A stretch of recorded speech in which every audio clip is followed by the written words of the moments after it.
So this leads me onto my show for tonight. I'm going to be joined by Anne Eller, who has been a guest on the show previously, and she was last year back in July, and she's going to be back for part 2, and we're going to be talking about Planet X, which is something I've been talking about for the month of September. I had a show, my last show was with Andy Lloyd, and we talked about Planet X in that show. So this is a continuation because, you know, all you have to do is just type Planet X into the Google search at the moment, and there's just so much information going on about Planet X, and YouTube is just full of images and film and you know, short clips, people catching images of things, they're not sure what they're seeing. So we're going to try to you know, go through all of these details and see what is going on. Anne is basically an expert at Planet X. So if you have any questions, if you have any concerns, she's got great information. I don't hear very many people talking about Planet X in the way that she talks about Planet X. So you know, it's going to be a very, very interesting show tonight, so please do stay tuned. But we're going to take a quick break, and when I return, I'll have Anne on the line. So we're back here with me, your host, Valentine St. Aubin, and you are listening to Esoteric Discussions. And we are here live this evening. It's a Wednesday night, 21st of September, 2011. And this evening I'm going to be joined by Anne Eller, who's been a guest, as I said previously, on the show. And she's back for part 2. Unfortunately, when we had the first interview, because she's had such a colourful life, we went through all the experiences that she had working for Dr. J. Allen Hynek, and, you know, just her past in general. And we basically ran out of time to really begin to talk about Planet X very seriously. So we definitely have time tonight to carry on with the interview and pick up where we left off. So just to refresh your memory, Anne is the author of a book called Dragon in the Sky, which is available. And it's a very nice book, very interesting. And it talks about her past experiences working with Dr. J. Allen Hynek, and also her insights on Planet X. Anne's also worked previously as a White House aide and as a nurse. She's had a long life and she's done many, many things. And, well, I think that's what life should be like anyway. You should live it to the full maximum and have many different kinds of experiences and meet lots of different types of people. And so she's going to be joining us. I'm just going to open up a mic and make sure that she is with us. Anne, are you there? Yes, Valentine. Hello. Hi, thank you. Hello. Welcome back to the show. It's so good to hear your voice. Well, it's nice to be back with you, and I'm so disappointed. I was hoping to be there in person. I know. Yeah. And we had to cancel that. So We did. What I wanted to do today was give your audience some of the specifics that I would have done if I had been there in person. With the talk. Okay, well, let's just jump into it. I mean, where we left off was we were just getting into Planet X. So maybe you might want to just give a background as to the history of Planet X. I know a lot of people have come through it via Zecharia Sitchin. So right. let's begin the discussion, and let's introduce how do we know about Planet X? This is a missing planet that we have. In 1989, I was told by my guide that I needed to read Zecharia Sitchin's The 12th Planet, that there was a very important message in it for me, and I had no idea what it was all about, but it was about the ancient Sumerians that talked about this planet that they called Nibiru, and the race that's on the planet, the Anunnaki, who actually had come to Earth hundreds of thousands of years ago looking for gold, and they tinkered around genetically with the life that was on Earth at that time and created Homo sapiens, and that's who we are today. So the people that are on Nibiru are our gods. They actually created us, and we call them the small g gods. This isn't the big G God, but we were made and created in their image. This planet is called a brown dwarf, and it travels along a very elongated sling orbit that goes way out beyond our solar system and then comes back around through it about every 3,600 years. And we happen to be living in the time that it has come back around. It's called Planet X, Nibiru, the Destroyer, the Red Star, Wormwood of the Bible, yes, and yeah. the Dragon. Mm-hmm. And this is the title of the book. Dragon in the Sky Prophecy from the Stars. And it's actually the electromagnetic pull and interplay between the Earth that is going to cause all of the devastation that we're going to experience. Yeah, they first saw it, they first tracked it in 1983, and it was first seen without a telescope in 2003. And it's most visible now at sunset. You can find it if you're looking at the sun, at the 4 to 5 o'clock position on the right-hand lower side in front of the sun. And you might try that. And right now, some very exciting things are happening if you're out looking, because we have Venus is becoming larger and larger all the time in our sky, because it's getting pushed closer and closer to us as Planet X comes forward. And we can see Venus now at the left side of the sun, right at about the 9 o'clock position. And then we also have the dark twin planet, which is the dark twin of planet Earth, and usually always rode behind us in the orbit so that we never could see it. It's also been pushed out of its orbit and is being pushed toward us. And we can now see that in the west, right about dusk, if we look to the west, just about the time the sun's going down.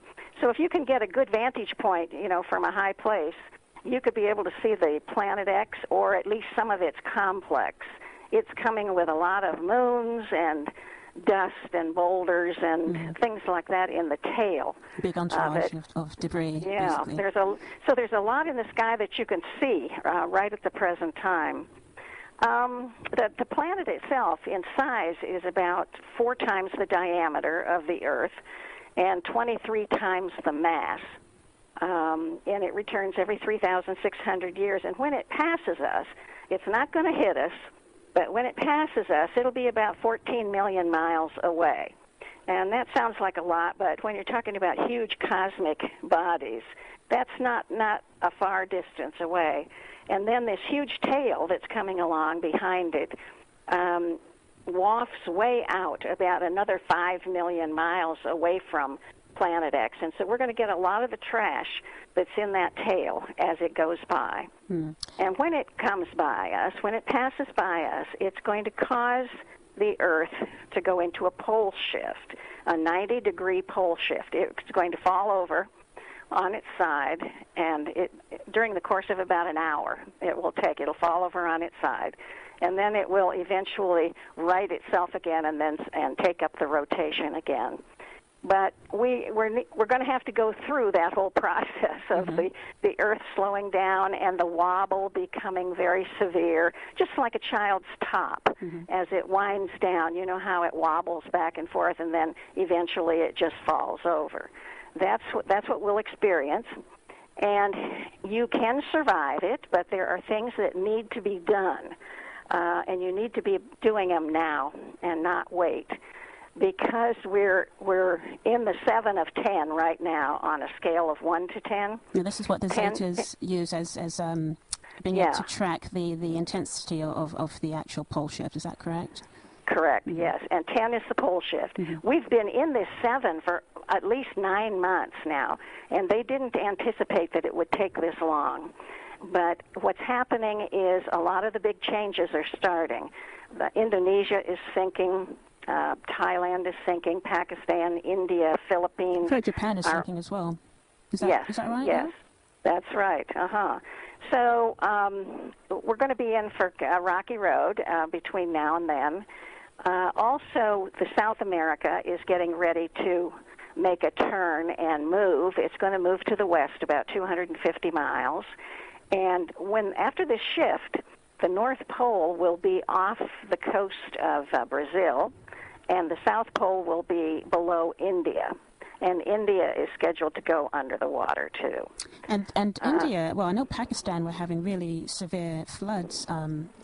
My memory is failing me. I think it was either last year or in 2009 when they had all the rain and masses and masses of water were not drying off the land properly, and it was flooding that whole area there. So are we beginning to already see like in terms of India and Pakistan going under? Is that what we are sort of experiencing now? Yes, it's sinking. It's already beginning to sink. And they just had a large earthquake in the northern part of India near the Himalayas. And this is exactly where the tectonic plate is being pushed under the Himalayas. So it's forcing India down, and it's pushing the Himalayas up. Okay. And we'll be seeing a lot of that all over.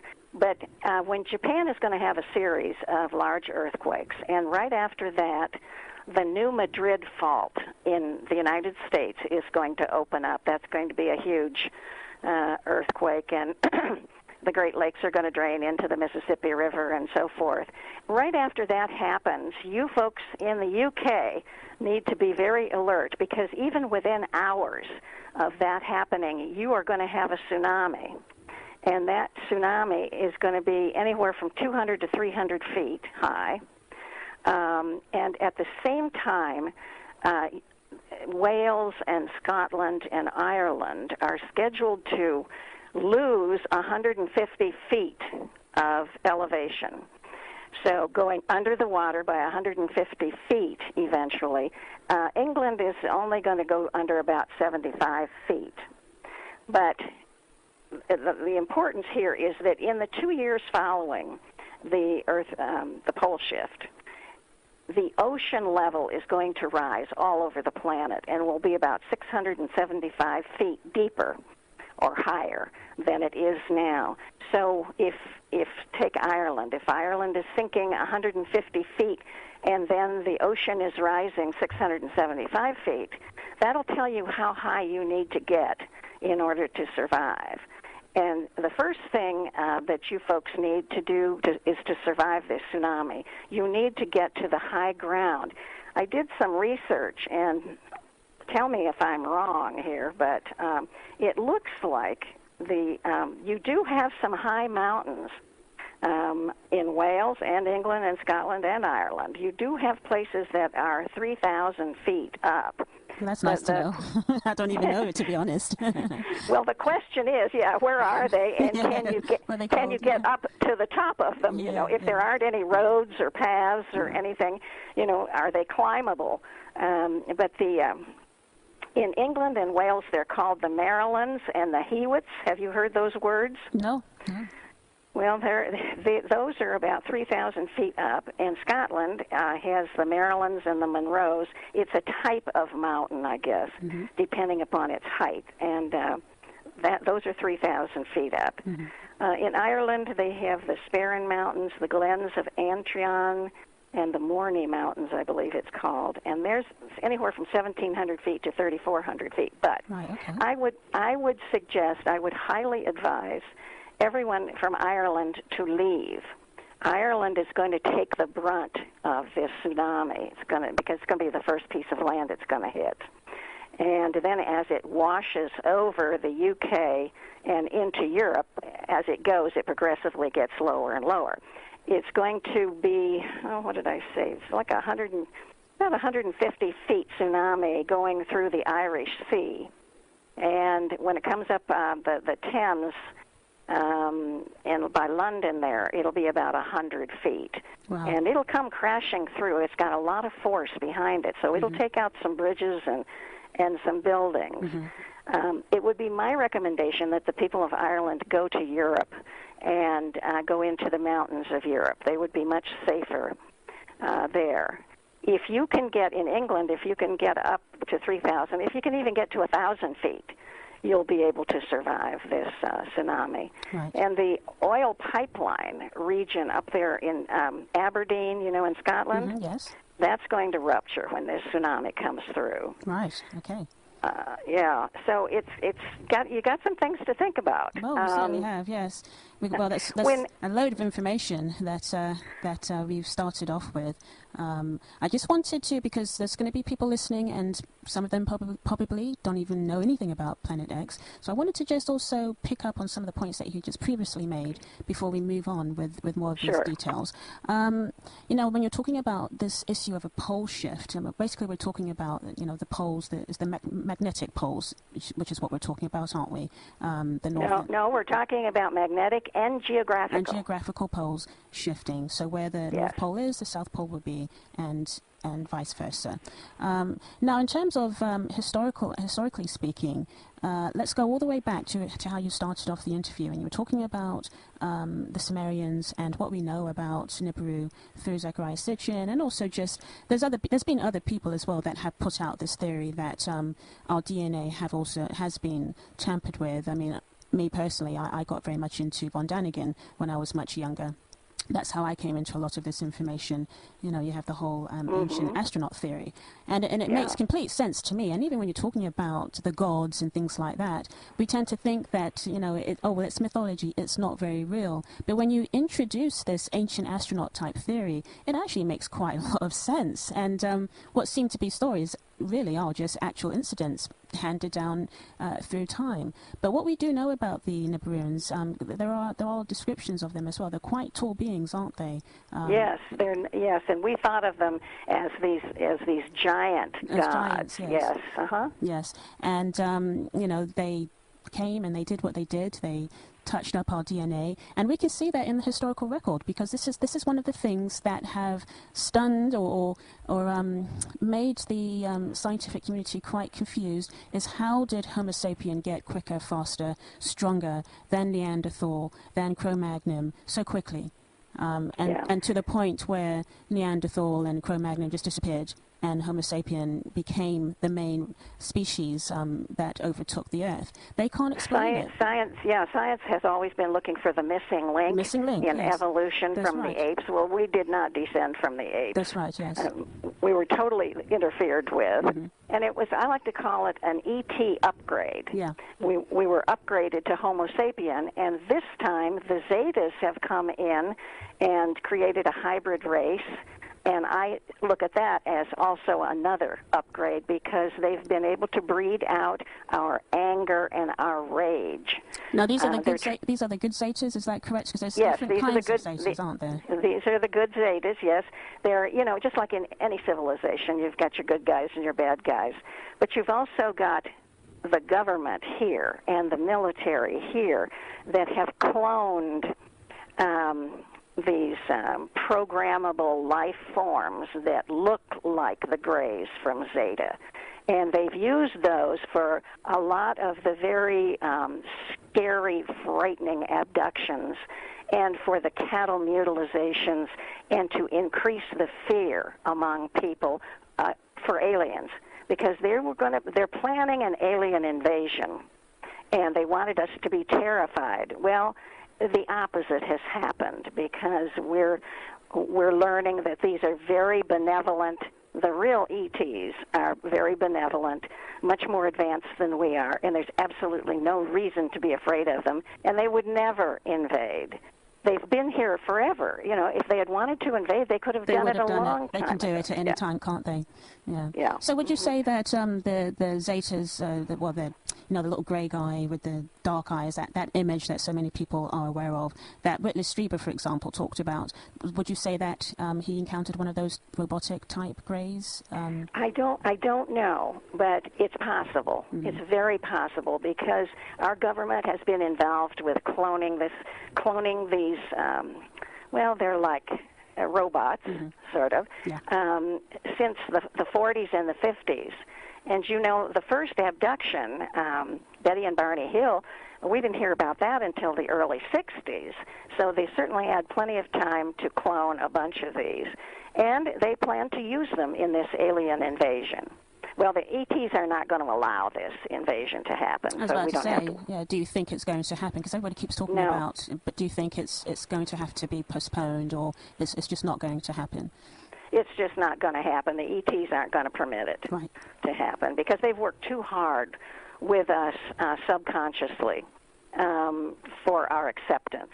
They've been talking to us in our sleep and communicating with us, and we finally have wonderful feelings and recognition for the ETs, and the greater percentage of people have good feelings about them and are not afraid of them. And I don't know where the fear level is now, but it's gotten down to a very acceptable level that they will be able to interact with us and land in the next couple of years. I think you have a very good point, a very valid point, because I've noticed over the years, there's been so many alien-type movies that have been out there, and I've noticed as there's been a few movies here and there where they change up the attitude of the people interacting, with these aliens that are coming in. For example, I saw Steven Spielberg's latest movie, Super 8, and that was about a being that came here and he got stuck here. And of course, you had these black ops doing these experiments on him, and he wasn't happy about it, so he was quite angry. But he didn't really want to hurt people, but he wanted to go home. And you had the children feeling for this alien individual, and he did eventually get to go home. So I have noticed a slight shift movement within the creative industry. I haven't seen that one. I'm anxious to see that. Yeah. Yeah. Well, I always like to keep my eye on Spielberg and what he's up to. Yes, he's definitely plugged in. Yeah, he's plugged in, definitely. But he's one of them. Yeah. Oh, definitely. Yeah, he is. Yeah. But I also just wanted to pick up, because I don't want to move too far away from what we're talking about, because I don't want to run out of time. Because we probably need another show, to be honest with you, to talk about all these details. But I also wanted to just pick up as well when you were talking about the other names of Nibiru, as you rightly quoted. It's known as Wormwood, for example, this great comet that's supposed to come back in the Book of Revelations. That's quite devastating. And also the Egyptians knew it as the Destroyer. And I believe there's this idea which we get through the Colburn Bible. I'm not sure if you've come across those texts, those ancient texts, and they talk about the Egyptian stories of this red planet or something that's in the sky, and they actually relate it to the plagues that Egypt were experiencing, where the water turned to blood. And that was a pole shift. Yes. When you remember when the waters turned red and bitter. Yes, that was a pole shift, and that was red dust that came because there is this iron oxide dust that is shrouding the planet and is very thick in its tail. And there will soon come a time when we will find this red dust falling on everything here as we start getting hit more and more by that tail.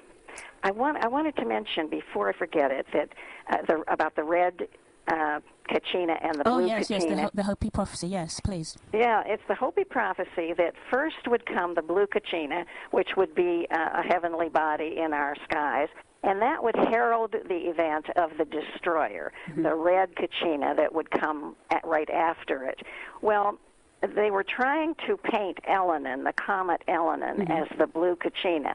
And that was total disinformation. It's gone now. It's broken up. Has it? Yeah. Well, it's broken up, but it never was a threat to the Earth. Never. It's quite small, isn't it? Yes, it's very small. And it was NASA's way of covering up again and trying to explain some of the things that we're going to experience very soon. And they didn't want they couldn't say it's Nibiru, because for 37 years they've told us that Nibiru doesn't exist. So they had to find something else to blame it on. So they picked on this little Elenin. Now you watch the news, because they'll be coming out with something else again here pretty quick, because Elenin didn't work. But the blue Kachina is the dark star, the dark twin of Earth. And you can now see it in the west at sunset or at dusk, and it's giving off a bluish purple color and sometimes some yellow mixed in with it. This is the blue Kachina of the Hopi prophecy. It's here, and we are seeing it. Okay? So right after this now comes the red Kachina, which is Planet X, and it's here. Honest to God, it's here. I wish I could say it wasn't, but we're taking pictures of it. We've gotten great pictures of it. You can go online. Go to zetatalk.com and look at those photos. Go also to poleshift-ning, Ning.com. And that'll keep you up to date on a daily basis. Check both of those websites, and you can get a lot more information. But we have the blue Kachina, we have the red Kachina here now, so the Hopi prophecy and all the prophecies are being are coming out right now. The Mayan prophecy, you know, Carlos Barrios said we're living in the most important era of the Mayan calendars and prophecies. All the prophecies of the world, all the traditions are converging now, and there is no time for games.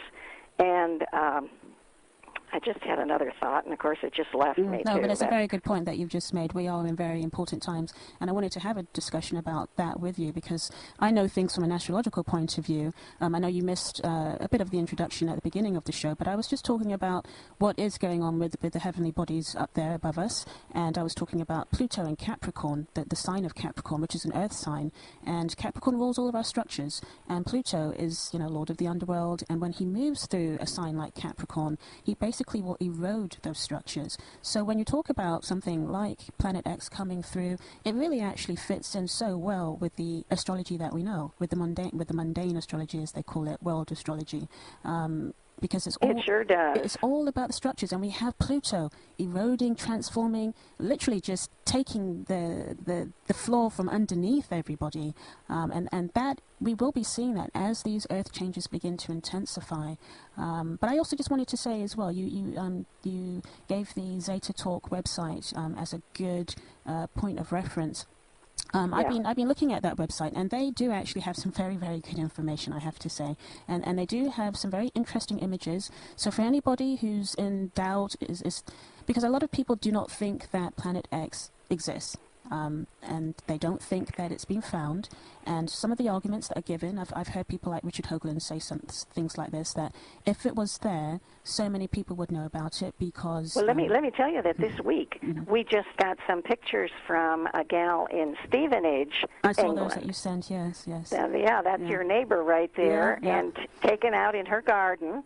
And she has definitely captured something around the sun. Looks very much like a planet. I'm not positive what it is, though. We haven't gotten a positive confirmation on it yet, but very interesting. So tell the folks to get their cameras and get outside and start taking pictures. So the best time to see it is when it's sunset. Is that right? Yeah, I've tried looking at the sunrise sun, or sunset. Okay. You know, the sun is now called a monster sun. It's twice as bright as it used to be, and that's because it's reflecting off of Planet X and its complex that's coming. So it's just this huge, bright, blinding light in the sky now. So that's what's making it so difficult to see Planet X. But it is there. It is absolutely there. And we will all be seeing it in the sky as big as a full moon. And when we see it like that, as big as a full moon, that's going to be the beginning of the last 7 weeks. And I want to just mention that because there are some markers people can look for. It starts, the last 7 weeks starts with the planet going into a very severe wobble where it leans way over to the left, trying to get away from Planet X. And then it bounces back and goes way to the right. We're going to have about a week and a half of that severe wobble. And if you're experiencing some nausea and some dizziness and some occasionally bumping into the furniture or the walls, that's because of the wobble that we're going through now. Well, I was about to say I had that just this afternoon. Yeah. I did. Yeah, I just it's funny how it comes on and it doesn't usually last very long, and it'll go away. Everybody's experiencing that now. Well, when we go into the severe wobble, we'll really be experiencing that, and we'll be seeing Planet X as a full moon at that time. But eventually we're going to get to 3 days of darkness. The northern hemisphere will have 3 days of darkness because the Earth is bending way over the North Pole, way away from Planet X to try and get away from it, and it's coming in from the sun. So it tips the Earth up enough that the northern hemisphere isn't getting any sun. So there's 3 days of darkness, and at that point, you know there are 30 more days until the pole shift. There's 1 month from that time till the pole shift. And the shift is going to be 90 degrees, and it's going to happen in 1 hour. So that's going to be a really big jolt. And people need to be under the surface, below the surface of the Earth. So all you need to do, the Zetas say, all you need to do is dig a foxhole. just, big enough for you to get down in and have some covering over the top, because there will be fireballs and boulders and things like that falling at that time. And have it open at both ends. So just a shallow trench with a top over it, like a metal top over it, and that will save you. You can even put bicycle helmet or football helmet on your head to protect yourself. So, and then, then the Earth is it'll settle down then, and it'll get quiet enough so that you can come out, and then you'll start picking up the pieces. But you need to plan, and I'd like to talk about that, about survival. Okay.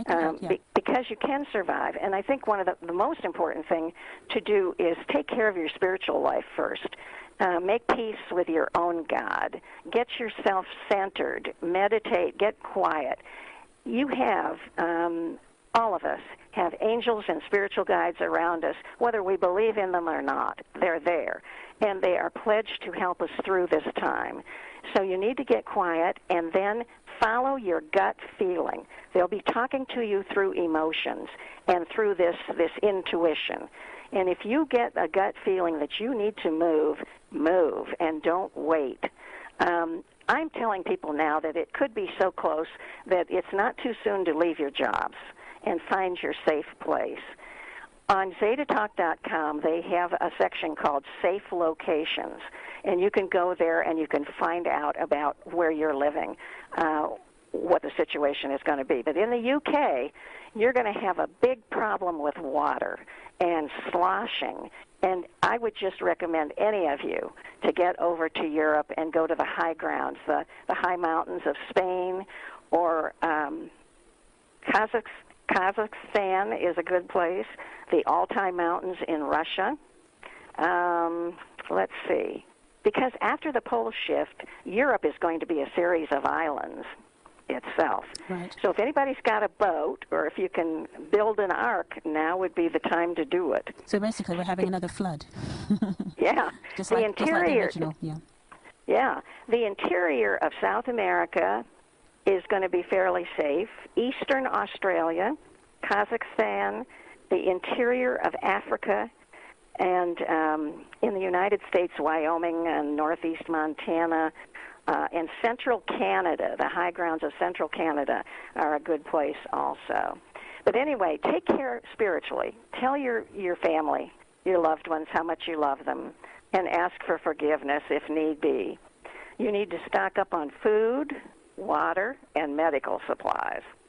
So it's about getting right in the mind. And I guess, there's many people, I get contacted quite frequently. A lot of people are waking up, they're having awakenings. They're waking up to the other side of themselves. They're having Kundalini awakenings, and their bodies are going through many changes, and they are feeling different.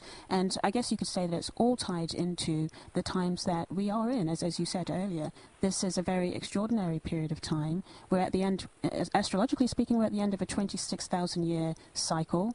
And as you were saying earlier as well, there are prophecies as well that are all converging together. We have the Mayan calendar. So, yes, it's not far-fetched to be of the understanding that with change, and if you want the change, things are going to have to radically change. It's not just going to just click its finger and we wake up and we have a different world. We're going to have to go through a transformation. How do you feel about NASA with their with these reports that people are hearing, that they're telling employees to begin to get serious and get prepared for some things coming? Have you heard anything from your side about any of that? About employers saying this? At NASA, they're telling their employees. Yes, we have. Yes, NASA is giving all kinds of instructions for the people that work.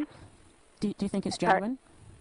Yes, I do. I think that is genuine. I think they're trying to take care of their own. Mm-hmm. They're not giving the public any good information. It's all lies coming out of NASA, and it's all lies coming out of the government. You can't believe anything that the officials tell you anymore. Yeah. This is a situation where you're going to have to save yourself. Nobody else is going to come to your rescue, and you need to plan to live a camping life for at least the next 2 years. So better get those tents out and get cracking and find your safe place. You know, the other wonderful thing that is happening, and this is all wonderful, it's all good. Well, people want change, so here it is. When we get through this, whether we get through it with our physical body or not, whether we decide to go to a higher level and leave our body here, a lot of us will decide to do that. But anyway, it's going to be great because the whole of humanity is going through a spiritual transformation now, and we're all being given the opportunity to be elevated and to go into the fourth and the fifth dimension, which life in those dimensions is such a far cry from the third dimension. It's wonderful. There's no sickness or much less illness, and people are loving and kind. There's no war. It's a wonderful thing that we're going to. So there is going to be a golden age, but we have to get through this to get to that. Okay. Yeah. Well, are we out of time? We are. That's an excellent way to leave it for now. We're going to have you back again. Well, I'll be glad to, sure. Because we really didn't get to talk about Comet Elenin properly and all those other things. But just don't pay any attention to Comet Elenin. Yeah, absolutely. Okay, so we're going to love you and leave you. And I want to thank you, Anne, for coming on the show tonight. And your website, you want to just quickly say your website? It's Ann, A-N-N, Eller, E-L-L-E-R.com. And I have a video up there that explains all of this, so they could go and find out a lot more. Right, so that's the end of the show, guys. It's been a good one. Until then, keep your eyes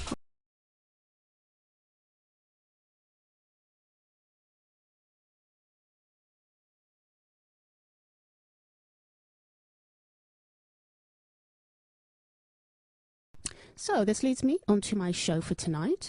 I'm going to be joined by Anne Eller, who has been a guest on the show previously, and she was last year back in July. And she's going to be back for part 2, and we're going to be talking about Planet X, which is something I've been talking about for the month of September. I had a show, my last show was with Andy Lloyd, and we talked about Planet X in that show. So this is a continuation because, you know, all you have to do is just type Planet X into the Google search at the moment, and there's just so much information going on about Planet X, and YouTube is just full of images and film and you know, short clips, people catching images of things and not sure what they're seeing.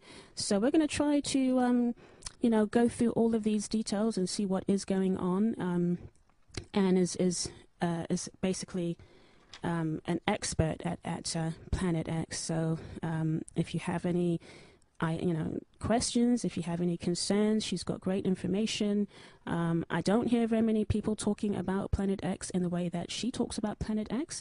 So you know, it's going to be a very, very interesting show tonight, so please do stay tuned. But we're going to take a quick break, and when I return, I'll have Anne on the line. So we're back here with me, your host, Valentine St. Aubin, and you are listening to Esoteric Discussions. And we are here live this evening. It's a Wednesday night, 21st of September, 2011. And this evening I'm going to be joined by Anne Eller, who's been a guest, as I said previously, on the show. And she's back for part 2. Unfortunately, when we had the first interview, because she's had such a colourful life, we went through all the experiences that she had working for Dr. J. Allen Hynek and, you know, just her past in general. And we basically ran out of time to really begin to talk about Planet X very seriously. So we definitely have time tonight to carry on with the interview and pick up where we left off. So just to refresh your memory, Anne is the author of a book called Dragon in the Sky, which is available. And it's a very nice book, very interesting. And it talks about her past experiences working with Dr. J. Allen Hynek and also her insights on Planet X. And Anne's also worked previously as a White House aide and as a nurse. She's had a long life and she's done many, many things. And, well, I think that's what life should be like anyway. You should live it to the full maximum and have many different kinds of experiences and meet lots of different types of people. And so she's going to be joining us. I'm just going to open up a mic and make sure that she is with us. Anne, are you there? Yes, Valentine. Hello. Hi, thank you. Hello. Welcome back to the show. It's so good to hear your voice. Well, it's nice to be back with you, and I'm so disappointed. I was hoping to be there in person. I know. And we had to cancel that. So We did. What I wanted to do today was give your audience some of the specifics that I would have done if I had been there in person. with the talk. Okay, But, well, let's just jump into it. I mean, where we left off was we were just getting into Planet X. So maybe you might want to just give a background as to the history of Planet X. I know a lot of people have come through it via a.k.a. Sitchin. So Right. let's begin the discussion, and let's introduce how do we know about Planet X? This is a missing planet that we have.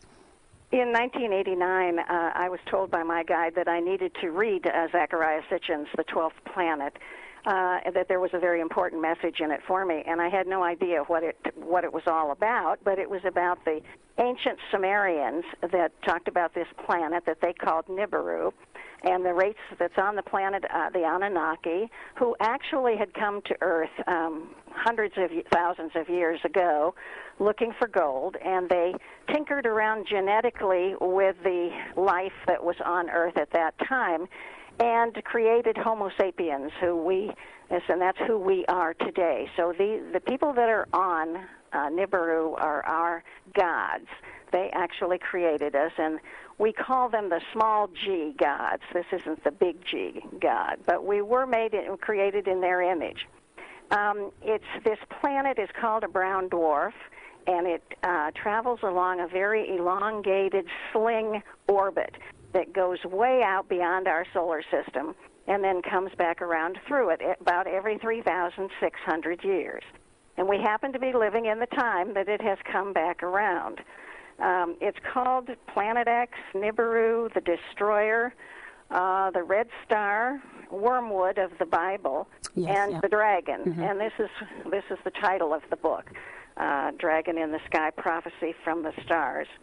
And it's actually the electromagnetic pull and interplay between the Earth that is going to cause all of the devastation that we're going to experience.